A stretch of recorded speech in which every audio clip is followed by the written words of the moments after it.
안녕하세요. 책 읽어주는 편안한 엄마입니다. 오늘은 한국 작가 채만식의 단편 논 이야기를 읽어드리고자 합니다.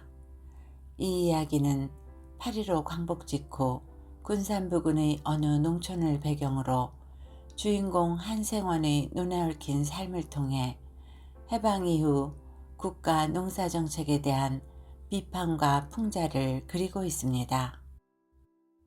지은이, 채만식, 논 이야기. 일본인들이 토지와 그 밖에 온갖 재산을 죄다 그대로 내어놓고 보따리 하나에 몸만 쫓겨가게 되었다는 이야기를 들은 한생원은 어깨가 우쭐하였다. 가보슈, 송생원, 인전들 내 생각 나시지? 한생원은 허연 탑삭부리에 묻힌 쪼글쪼글한 얼굴이 위아래 5개밖에 안 남은 누런 이빨과 함께 흐물흐물 웃는다. 그러면 그렇지. 글쎄 놈들이 제 아무리 영악하기로서니 논에다 내 귀탱이 말뚝 박고선 인도깨비처럼 어여차 어여차 땅을 떠가지고 갈 재주야 있을 이치가 있나요? 한생원은 참으로 일본이 항복을 하였고 조선은 독립이 되었다는 그날 8월 15일 적보다도 신이 나는 소식이었다. 자기가 한 말이 꿈결같이도 이렇게 와 들어맞다니. 그리고 자기가 한 말대로 자기가 일본인에게 팔아넘긴 땅이 꿈결같이 도로 자기의 것이 되게 되었다니. 이런 세상에 신기하고 희한할 도리라고는 없었다. 조선이 독립이 되었다는 8월 15일. 그때는 한생원은 선뻑 만세를 부르고 싶은 생각이 나지 않았어도 이번에는 저절로 만세 소리가 나와지려고 하였다. 8월 15일 적에 마을에서는 젊은 사람들이 설도를 하여 태극기를 만들고 닭을 출염하고 술을 사고 하여놓고 조촐히 만세를 불렀다. 한생원은 그 자리에 참여를 하지 아니하였다. 남들이 가서 같이 만세를 부르자고 하였으나 한생원은 조선이 독립이 되었다는 것이 별로 반가운 줄을 모르겠었다. 그저 덤덤할 뿐이었었다. 물론 일본이 항복을 하였으니 전쟁은 끝이 난 것이요. 전쟁이 끝이 났으니 벼 공출을 비롯하여 솔뿌리 공출이야, 마초 공출이야, 채소 공출이야, 가지가지의 그 억울하고 성가신 공출이 없어지고 말 것이었다.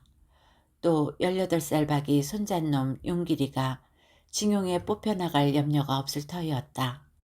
한생원은 일찍이 아비를 여의고 늙은 손으로 여태껏 길러온 외톨 손잣놈 용길이가 징용에 뽑히지 말게 하려고 구장과 면의 노무개 직원과 불악 담당 직원에게 얼마나 굽은 허리를 굽실거리며 건사를 물고 하였던고. 굽는 끼니를 더 굶어가면서 그들에게 쌀을 보내어 주기. 그들이 마을에 얼씬하면 부랴부랴 청에다 씨암탉 잡고 술 대접하기. 한참 농사일이 몰릴 때라도 내 농사는 손이 늦어도 용기리를 시켜 그들의 눈에 모 심고 김 메어주고 하기. 이 노릇에 흰머리가 도로 검어질 지경이요. 빚은 고패가 넘도록 지고 하였다. 하던 것이 인제는 전쟁이 끝이 났으니 징용이자는 싹 씻은 듯 없어질 것. 마음 턱 놓고 2발 쭉 뻗고 잠을 자도 좋았다. 이런 일을 생각하면 한생원도 미상불 다행스럽지 아니한 것은 아니었다. 그러나 오직 그뿐이었다. 독립? 신통할 것이 없었다. 독립이 되기로서니 가난뱅이 농투성이가 벼랑간 나으리 주사들리 만무하였다. 가난뱅이 농투성이가 남의 세토, 소작 얻어 비지땀 흘려가면서 1년 농사지어 절반도 넘는 도지 소작료를 물고 나머지로 굶으며 먹으며 연명이나 하여 가기는 독립이 되거나 말거나 매양 일반일 터이었다. 공출이야 징용이야 하여서 살기가 더럭 어려워지기는 전쟁이 나면서부터였다. 전쟁이 나기 전에는 1년 농사 지어 작정한 도지 실수 않고 물면 모자라놨다나 아무 시비와 성가심 없이 내 것 삼아놓고 먹을 수가 있었다. 징용도 전쟁이 나기 전에는 없던 풍도였었다. 마음 놓고 일을 하였고 그것으로서 그만이었지 달리는 근심 걱정 될 것이 없었다. 전쟁 사품에 생겨난 공출이니 징용이니 하는 것이 전쟁이 끝이 남으로써 없어진 다음에야 독립이 되기 전 일본 정치 밑에서도 남의 세토 얻어 도지 물고 나머지나 차지하는 가난뱅이 농투성이에서 벗어날 것이 없을진데 한갓 전쟁이 끝이 나서 공출과 징용이 없어진 것이 다행일 따름이지 독립이 되었다고 만세를 부르며 날뛰고 할 흥이 한생원으로는 나는 것이 없었다. 일인에게 빼앗겼던 나라를 도로 찾고 그래서 우리도 다시 나라가 있게 되었다는 이 잔주도 역시 한생원에게는 시뿌듬한 것이었다. 한생원은 나라를 도로 찾는다는 것은 구한국 시절로 다시 돌아가는 것으로 밖에는 달리는 생각할 수가 없었다. 한생원네는 한생원의 아버지의 부지런으로 장만한 10서너 마지기와 7마지기의 2자리 논이 있었다. 선대의 유업도 아니오 공문서 땅을 거저 주운 것도 아니오 뻐젓이 값을 내고 산 것이었다. 하되 그 돈은 책에나 돈놀이하여 모은 돈도 아니오 품삯 받아 푼푼히 모으고 악의 악식하면서 모은 돈이었다. 피왔땀이 어린 땅이었다. 그 피땀 어린 논 2자리에서 10서마지기를 한생원네는 산지 겨우 5년 만에 고을 원 군수에게 빼앗겨버렸다. 지금으로부터 50년 전 갑오 을미 병신하는 병신년 한생원의 나이 21살적이었다. 그 안에 을미년 늦은 가을에 김아무라는 원 군수가 동학난에 도망친 군수 대신으로 새로이 도임을 해와서 동학의 잔당을 빚을하듯 잡아 죽였다. 피비린내 나는 살육이 이듬해 병신년 봄까지 계속되었고 그리고 여름 인제는 다 지나갔거니 하여 겨우 안도를 한 참인데 한태수 한생원의 아버지가 원두막에서 동원으로 붙잡혀가 옥에 갇히었다. 혐의는 동학에 가담하였다는 것이었다. 한태수는 전혀 동학에 가담한 일이 없었다. 그의 말대로 하면 동학 근처에도 가보지 아니한 사람이었다. 옥에 가두어 놓고 매일 끌어내다 실토를 하라고 동료의 성명을 불라고 주리를 틀면서 문초를 하였다.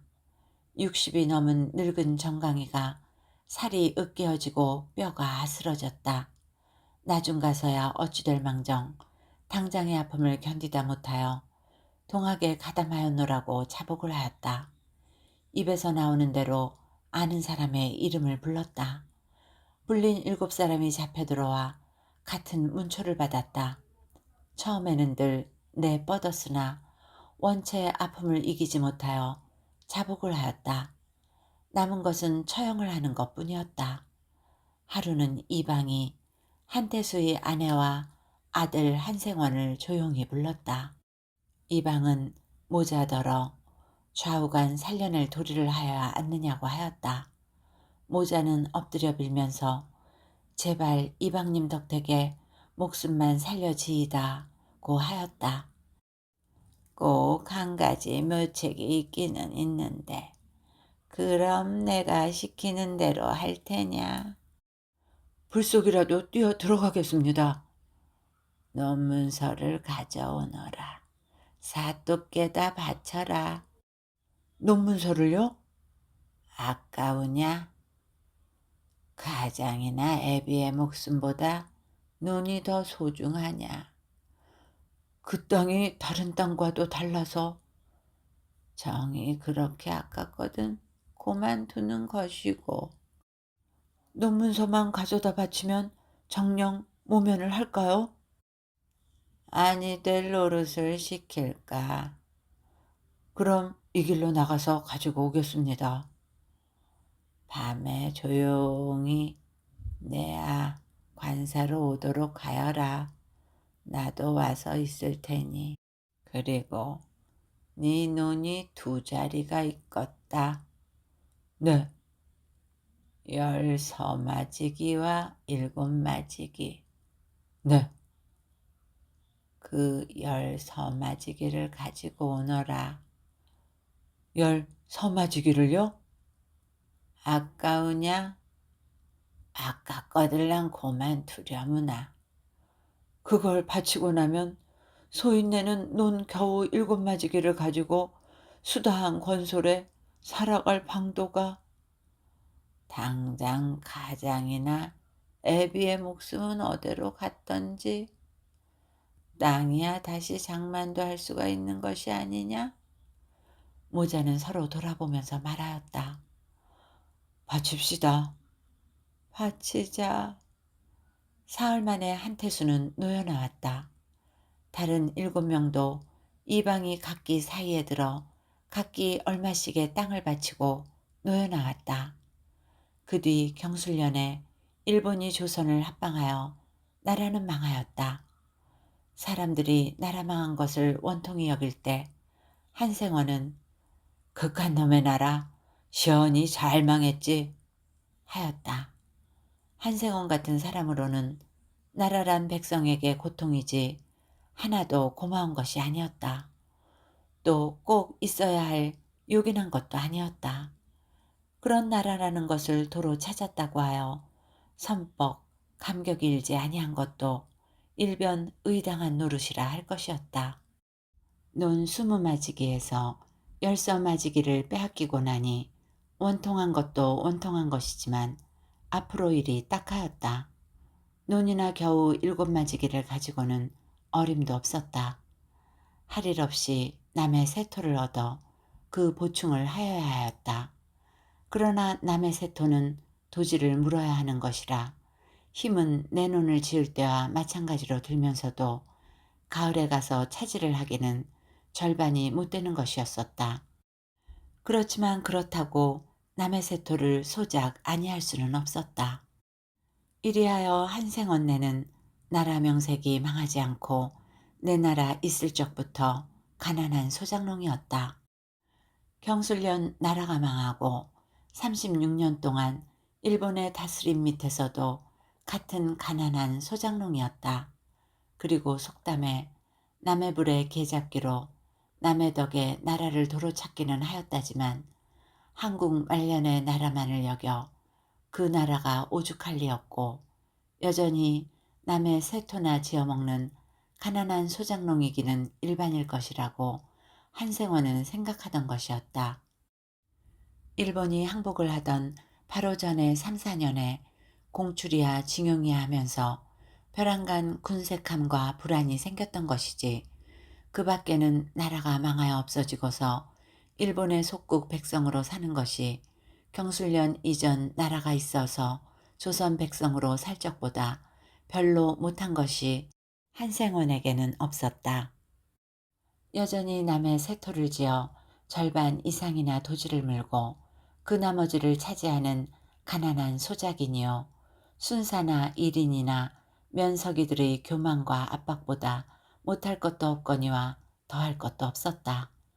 독립이 된 이 앞으로도 그것이 천지개벽이 아닌 이상 가난한 농투성이가 느닷없이 부자 장자될 이치가 없는 것이요. 원, 아전, 토반이나 일본놈 대신에 만만하고 가난한 농투성이를 핍박하는 권세 있는 양반들이 생겨나고 할 것이기에 빼앗겼던 나라를 도로 찾아 다시금 조선 백성이 되었다는 것이 조금도 신통하거나 반가운 것이 없었다.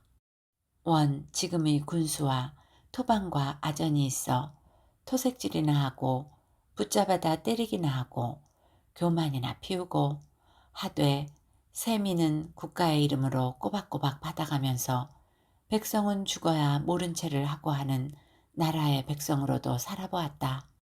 천하오랑캐 아비와 자식이 맞담배질을 하고 남매간에 혼인을 하고 뱀을 먹고 하는 외인들이 자기네가 주인이랍시고서 교만을 부리고 순사와 헌병은 칼바람에 조선 사람을 개돼지 대접을 하고 공추를 내어라, 징용을 나가거라, 야미를 하지 마라 하면서 복가되고 또 일본이 우리나라다. 나는 일본 백성이다. 이런 도무지 그럴 마음이 우러나지를 않는 억지 춘향이 노릇을 시키고 하는 나라의 백성으로도 살아보았다. 결국 그러고 보니 나라라고 하는 것은 내 나라였건 남의 나라였건 있었댔자 백성에게 고통이나 주자는 것이지 유익하고 고마울 것은 조금도 없는 물건이었다. 따라서 앞으로도 새 나라는 말고 더한 것이라도 있어서 요긴할 것도 없어서 아쉬울 일도 없을 것이었다. 신해년 경술 합방 바로 이듬해였다. 한생원은 때의 젊은 한덕무는 빼앗기고 남은 논 7마지기를 불갑을 팔아야 할 형편에 이르렀다.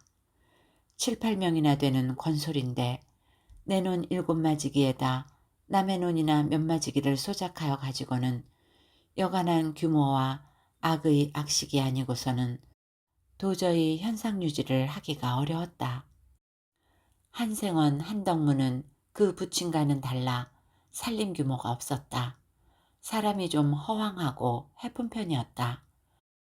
부친 한태수가 죽고 대신 당가산을 한 지 불과 5, 6년에 한덕무는 힘에 넘치는 빚을 졌다.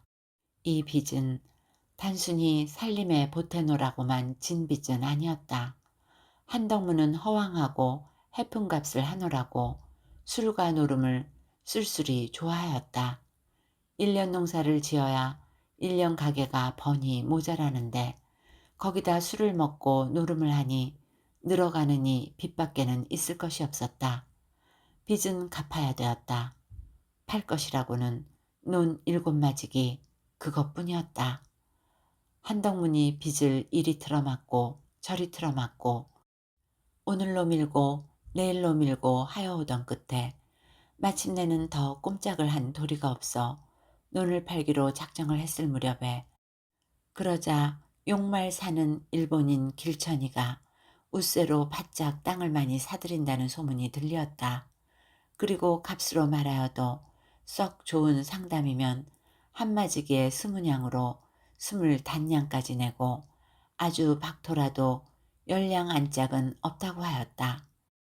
땅마지기나 가진 인근의 다른 농민들도 다들 그러하였지만 한덕무는 그 중에서도 귀가 반짝 띄었다.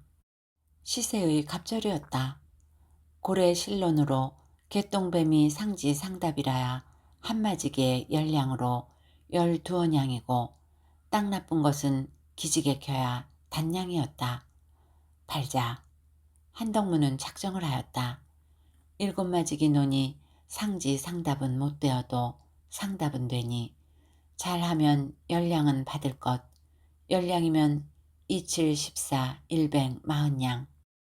빚이 이럭저럭 한 50냥 되나 그것을 갚고 나면 90냥이 남아 90냥을 가지고 도로 논을 장만해 판 7마지기만한 토지의 논을 사더라도 9마지기를 살 수가 있어.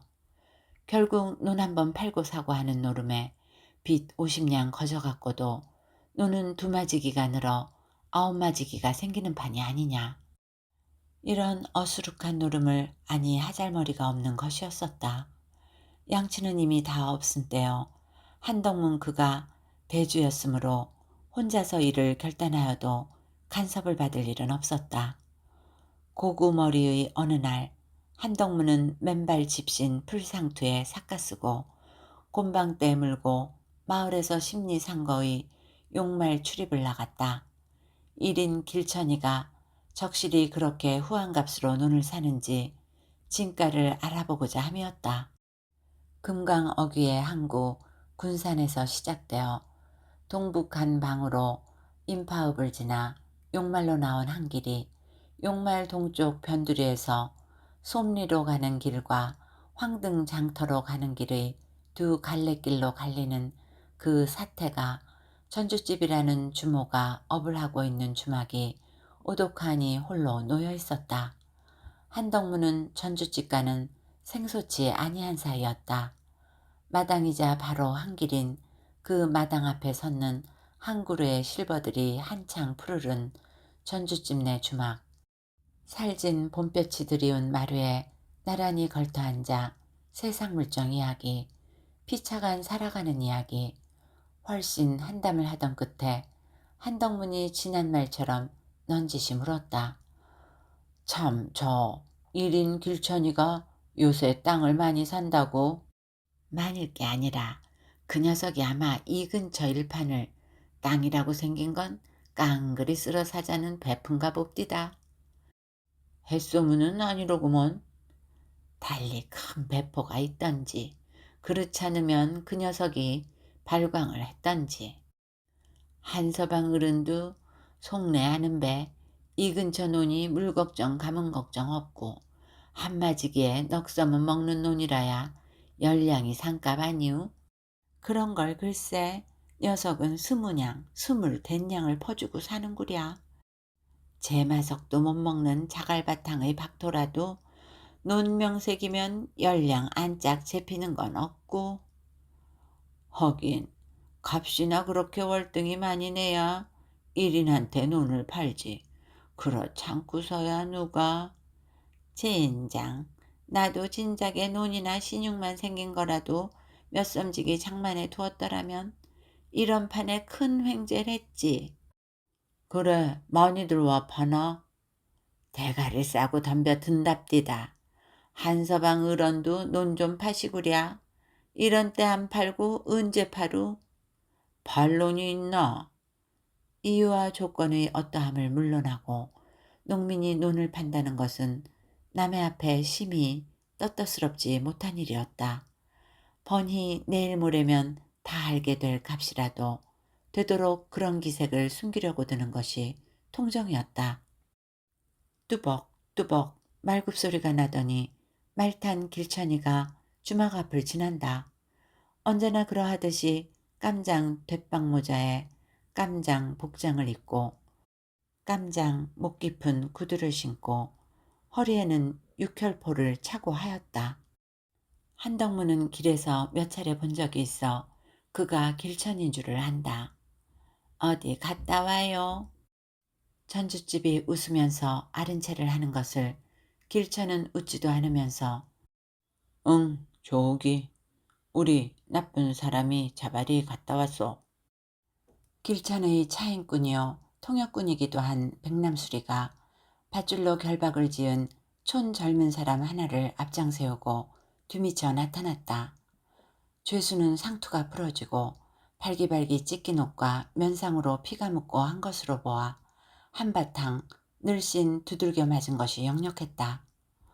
어디 갔다 오슈? 전주집이 이번에는 백남술 떨어 인사로 묻는다. 백남술은 분연히 남의 돈 집어먹고 도망댕기는 놈은 죽어 싸지 하면서 죄수에게 잔뜩 눈을 흘긴다. 그리고 나서 전주집더러 댕겨 계시니 닭이나 한 마리 잡고 해놓게나. 놈을 붙잡느라고 한승강 했더니 목이 걸걸허이.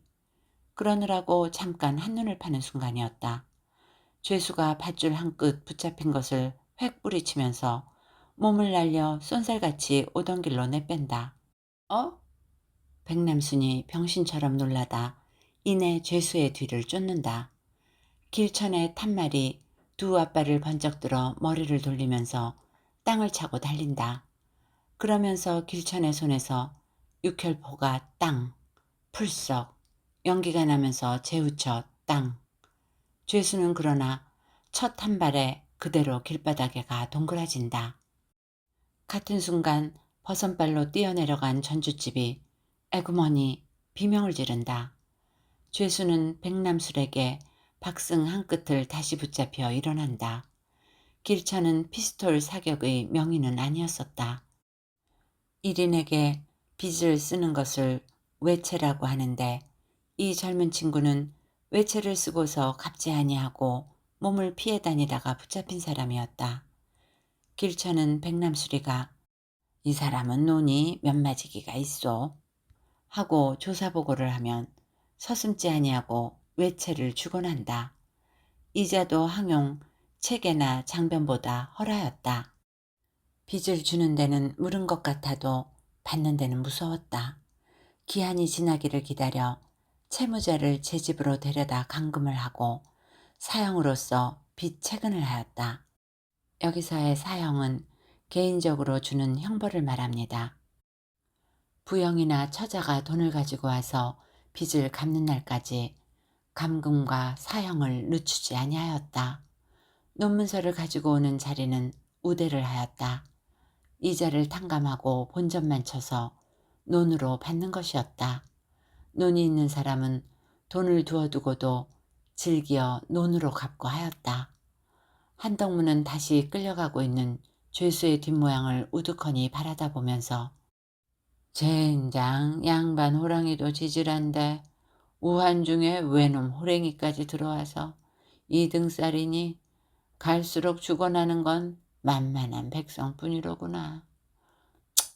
번연히 알면서 외채를 쓰는 사람이 잘못이지 누구를 원망하나. 참새가 방앗간을 거저 지날까. 이왕 외상술이라도 한 잔 먹고 일어설까 어쩔까. 이런 생각을 하고 앉았는 참에 생각차니 외가편으로 아저씨뻘 되는 윤첨지가 퍼뜩 거기에 당도하였다. 윤첨지는 황등장터에서 제 논 석직이나 지니고 탁신이 사는 농민이었다. 아저씨 웬일이시냐고 조카 잘 있었더냐고 항용하는 인사가 끝난 후에 이 동네 사는 길천이라는 일본인이 값을 후히 내고 땅을 사들인다는 소문이 있으니 적실하냐고 아까 한덕문이 전주집더러 묻던 말을 윤첨지가 한덕문더러 물었다.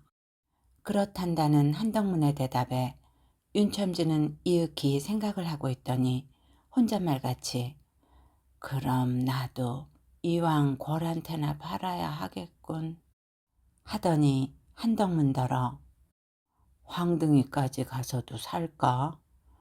예서 20리나 되는데 하고 묻는다. 글쎄요. 건데 노는 어째 파르실령으로? 그거 온참. 저 공주 한바서 무한 폭포로 철로가 새로 나는데 그것이 계룡산 앞을 지나 연산 팥거리로 해서 논매 강경으로 나와가지고 황등장터를 지나게 된다네 그려. 그런데요? 그런데 철로가 난다 치면 그 심리한 짝은 논을 죄 버리게 된다는 거야. 어째서요? 차가 댕기는 바람에 땅이 울려가지고 모를 심어도 뿌리를 제대로 잡지 못하고 해서 벼가 자라질 못한다네 그려. 무슨 그럴 리가. 건 조카가 속을 몰라 하는 소리지. 속을 몰라 하는 소린 것이 나도 작년 정월에 공주 한밭을 갔다. 그놈 차가 철로 위로 달리는 걸 구경했지만 그 쇳덩이로 만든 집채더미 같은 시꺼먼 수레가 찻길 위로 벼락치듯 달리는데 땅바닥이 사뭇 움죽움죽 하더라니깐. 여승지동이야. 그러니 땅이 그렇게 지동하듯 사철들이 울리니 근처 논이 뭐가 뿌리를 잡을 것이며 자라기를 할 것인가. 듣고 보니 미상불 근리한 말이었다. 몰랐으면 이언이와 알고도 그대로 있겠던가. 그래 좀 덜 받더라도 팔아넘길 영으로 하고 있는데 소문을 들으니 길천이라는 손이 요새 값을 시세보다 갑절씩이나 내고 논을 산다대나 그려. 정녕 그렇다면 철로 조간이 아니라도 팔아가지고 딴 데로 가서 판농 갑절되는 논을 장만함직도 한 노릇인데 황차. 철로가 그렇게 난다는 건 아주 적실한가요? 말꿈 다 측량을 하고 말뚝을 박아놓고 한 걸 황등장터 그 일파는 그래. 논들을 못 팔아 난리가 났다니께. 1인 길천이에게 7마지기 논을 140양에 판 것과 그중 50양은 빚을 갚은 것, 이것까지는 한덕문의 예산대로 되었었다. 그러나 나머지 90양으로 판논 7마지기보다 토리가 못하지 아니한 논으로 2마지기가 더한 9마지기를 삼으로써 빚 50양은 공으로 갚고, 그러고도 논이 2마지기가 붙게 된다던 것은 완전히 허사가 되고 말았다.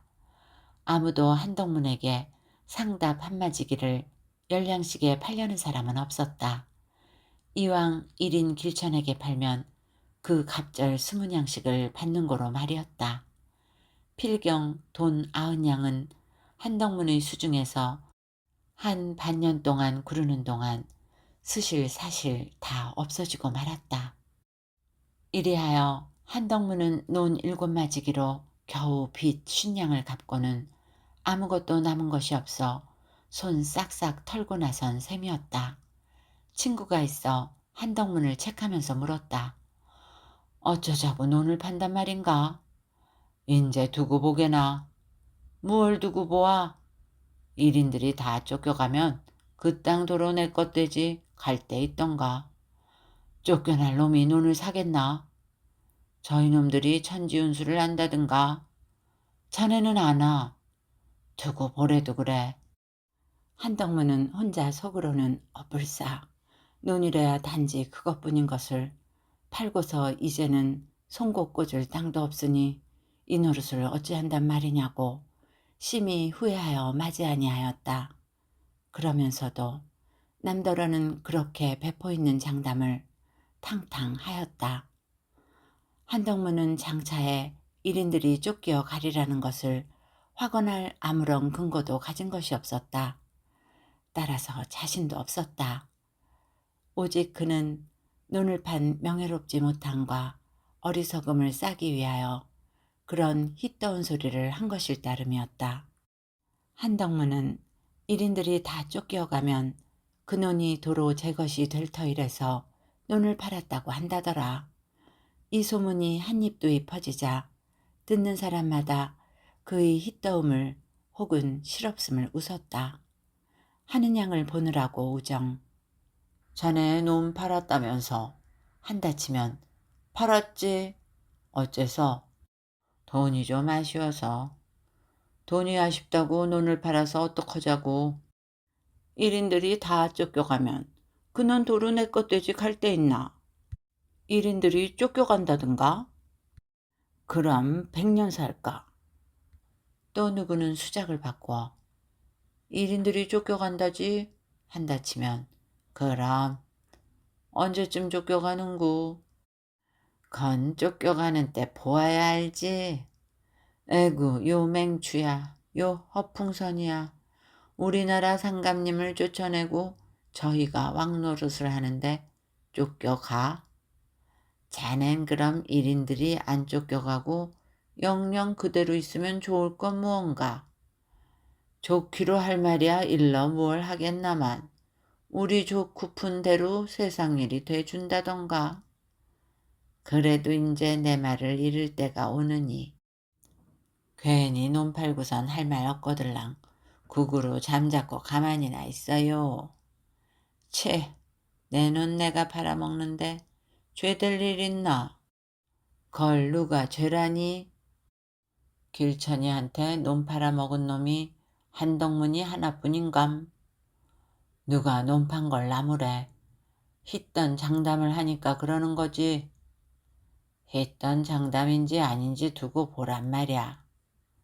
이로부터 한덕문은 그 말로 인하여 마을과 인근에서 아주 호가 났고 어느 겨울인지 그것이 한 속담까지 되었다. 가령 어떤 엉뚱한 계획을 세운다든지 허랑한 일을 시작하여 놓고서는 천연스럽게 성공을 자신한다든지 결과를 기다린다든지 하는 사람이 있을라 치면 한덕문이 길천이에게다 논 팔아먹던 대놨구나 하고 비웃곤 하는 것이었었다. 그 후 그 속담은 35년을 두고 전하여 내려왔다. 전하여 내려올 뿐만이 아니었다.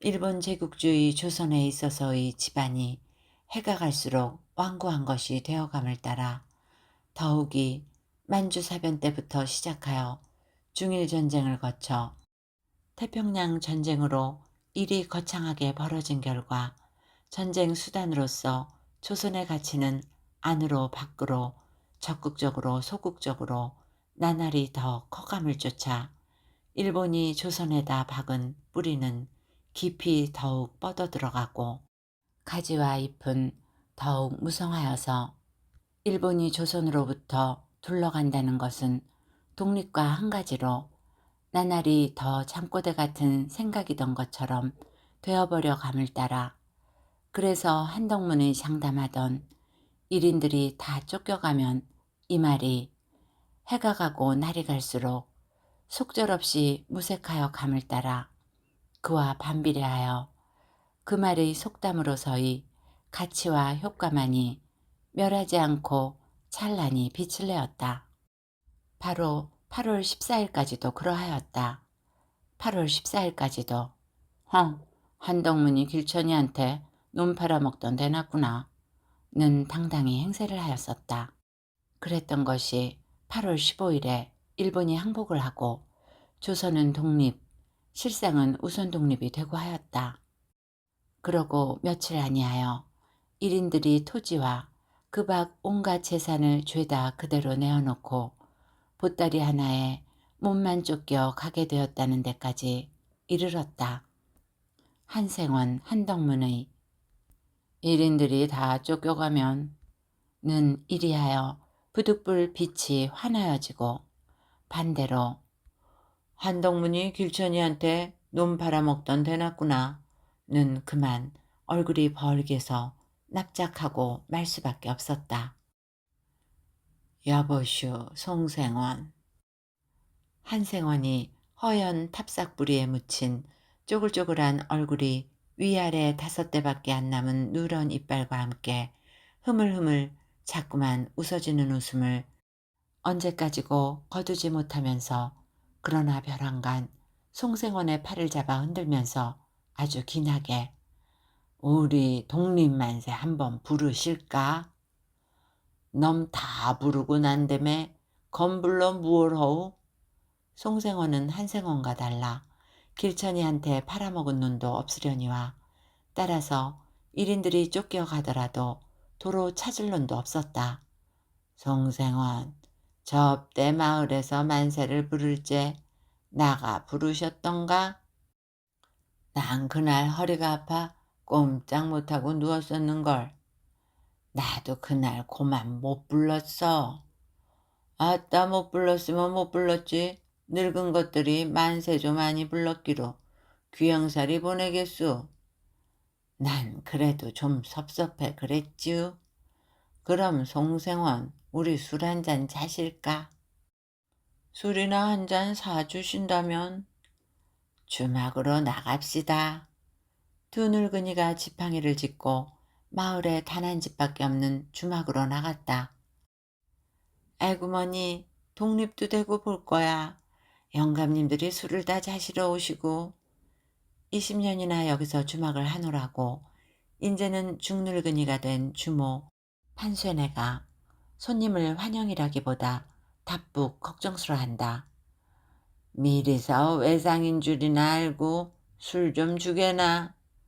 한생원이 그러면서 술청으로 들어가 앉는 것을 송생원도 따라 들어가 앉으면서 주모더러 외상 두둑이 들이게 수가 나셨다네. 독립되는 운동에 어느 고을 원님이나 한자리 해가시는감? 원님은 걸 누가 성가시게 허허. 한생원은 그러자 다시 거 안주가 무어 좀 있나? 안주도 벤벤찮고 술도 막걸리는 없고 소주뿐인걸. 노인네들이 소주 잡숫고 어떡하시게? 아따 오줌은 우리가 아니싸리. 젊었을 적에는 동이술을 사양치 아니하던 영감들이었다. 그러나 둘이가 다 내일 모레가 70, 더구나 자주자주는 술을 입에 대지 않던 차에 싱겁다고는 하지만 소주를 7~8잔이나 하였으니 과음일 수밖에 없었다. 송생원은 그대로 술청에 쓰러져 과연 소변을 지리기까지 하였다. 한생원은 송생원보다는 아직 기운이 조금은 좋은 덕에 정신을 놓거나 몸을 가누지 못할 지경은 아니었다. 우리 논을 좀 보러 가야지. 우리 논을. 35해 만에 우리 논을 보러 간단 말이야. 허허. 비틀거리면서 한생원은 술청으로부터 나온다. 주목 판세네가 성화가 나서 방으로 들어가 누우셨다. 술 깨신 데매 가세요. 노인네들 술 들였다고 날 또 욕하게 됐구먼. 논 보러 가, 논. 길천이에게다 판 우리 논. 허허. 35해 만에 도루 찾은 우리 7마지기 논. 허허. 글쎄 논은 이댐에 보러 가시면 어디로 가요? 날 힛던 소리 한다고들 웃었지. 미친놈이라고 웃었지들. 허허. 35해 만에 내 말이 들어맞힐 줄을 누가 알았어. 허허. 말은 혀꼬부라진 소리로 몸은 위태로이 비틀거리면서 한생원은 지팡이를 휘젓고 밖으로 나간다. 나가다 동네의 젊은 사람과 마주쳤다. 아, 한생원 웬일이세요? 논 보러 간다, 논. 허허. 너도 이 녀석. 한덕문이 길천이한테 논 팔아먹던 대놨구나. 그런 소리 덜어 했었지. 인제도 그런 소리가 나올까? 취하셨군요. 나 외상술 먹었지. 논 찾았으니깐 또 팔아서 술값 갚으면 고만이지. 그럼 한 35해 만에 또 내 것 되겠지. 허허허. 그렇지만 인전 안 팔지 안 팔아. 우리 용길이 놈 물려줘야지. 우리 용길이 놈. 참, 용길이 요새 있죠? 있지. 길천이한테 팔아먹었을까?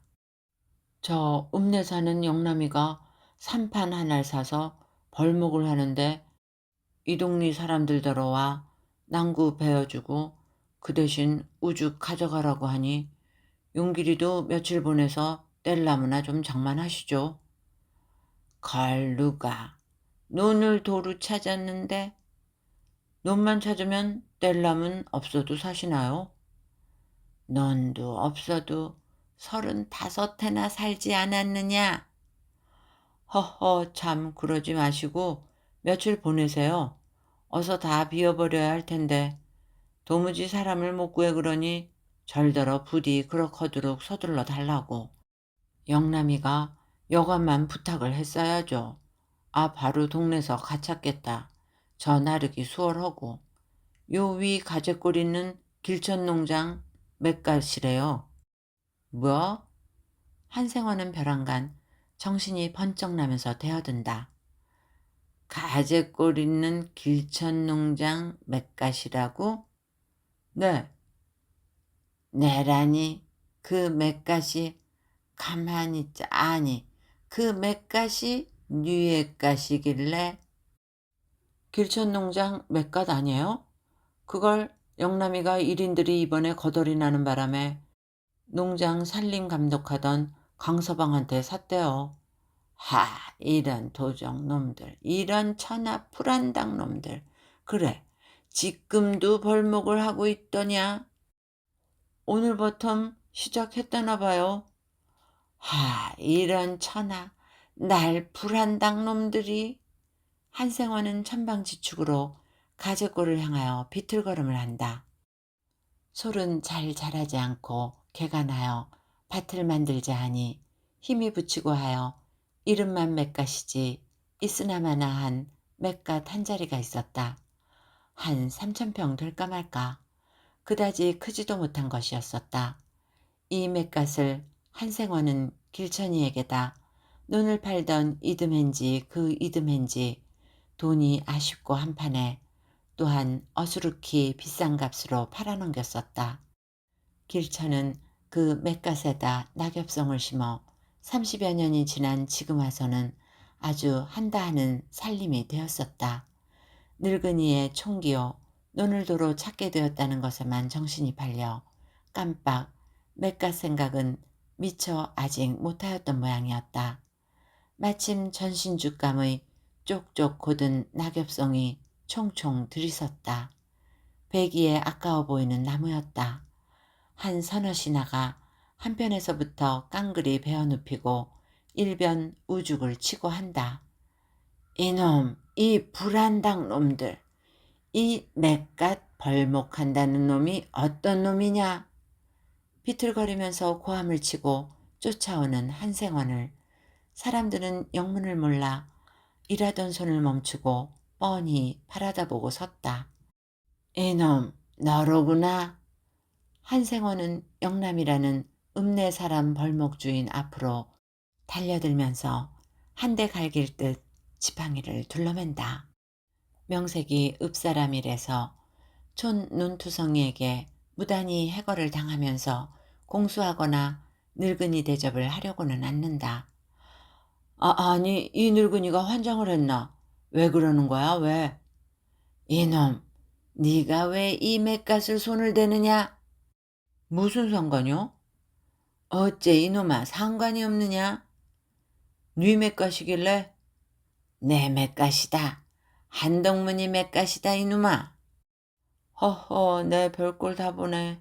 괜시리 술잔 든질러 꺼들랑 고이 삭히진 아니어구서 나이 꽤나 먹은 것이 왜 남일하는 데 와서 이 행악이야 행악이. 늙은이는 다리 뺏다고 부러지지 말란 법 있나? 어냐 이놈 날 죽여라. 너구 나구 죽자. 대체 내력을 말을 해요. 무엇 때문에 이하론지 내력을 말을 해요. 이 맷갓이 그새까진 길천이 것이라도 조선이 독립됐은깐 인전 내 것이단 말이야 이놈아. 조선이 독립이 됐는데 어째 길천이 맷갓이 한덕문이 것이 되는구? 길천인 일인들은 땅을 죄다 내놓고 간깐 그 전임자가 도로 차지하는 게 옳지. 무슨 말이냐? 인혁이 이 맷갓을 전에 길천이한테다 팔았다. 그랬으니깐 일인들이 땅을 다 내놓고 가니깐 인혁은 팔았던 땅을 공짜로 도로 차지하겠다. 그리서 그 개 목 같은 소리 인전 앵간치 해두고 어서 없어져 버려요. 난 뻐젓이 길천농장 살림관리인 강태식이한테 시퍼런 돈 2,000원 주고서 계약서 받고 샀어요. 강태식인 길천이가 해준 위임장 가지고 팔고 돈 내고 산 사람이 임자지 저 옛날 돈 받고 팔아먹은 사람이 임자일까. 8.15 직후 낡은 법이 없어지고 새로운 영이 서기 전 혼란한 틈을 타서 이 속에 눈이 밝은 무리들이 일본인 농장이나 회사와 관리자들과 부동이 되어가지고 1인의 재산을 부당 처분하여 배를 불린 일이 허다하였다. 이 삼판 사건도 그런 것의 하나였다. 그 뒤 훨씬 지나서 1인의 재산을 조선 사람에게 판다. 이런 소문이 들렸다. 사실이라고 한다면 한생원은 그 논 7마지기를 돈을 내고 사지 않고서는 도로 차지할 수가 없을 판이었다. 물론 한생원에게는 그런 재력이 없거니와 도대체 전에 임자가 있는데 그것을 아무에게나 판다는 것이 한생원으로 보기에는 불합리한 처사였다. 한생원은 분이 나서 2주먹을 쥐고 구장에게로 쫓아갔다. 그래, 일본 놈이 죄다 내놓고 가는 것을 백성더러 돈을 내고 사라고 마련을 했다면서? 아직 자세히 모르겠어도 아마 그렇게 되기가 쉬우리라고들 하더군요. 해방 후에 새로 난 구장의 대답이었다. 그런 놈의 법이 어딨단 말인가. 그래 누가 그렇게 마련을 했는고. 나라에서 그랬을 테죠? 나라?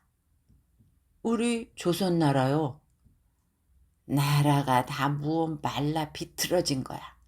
나라 명색이 내게 무얼 해준 게 있길래 이번엔 일본 놈이 내놓고 가는 내 땅을 저희가 팔아먹으려고 들어. 그게 나라야? 1인의 재산이 우리 조선나라 재산이 되는 거야. 당연한 일이죠.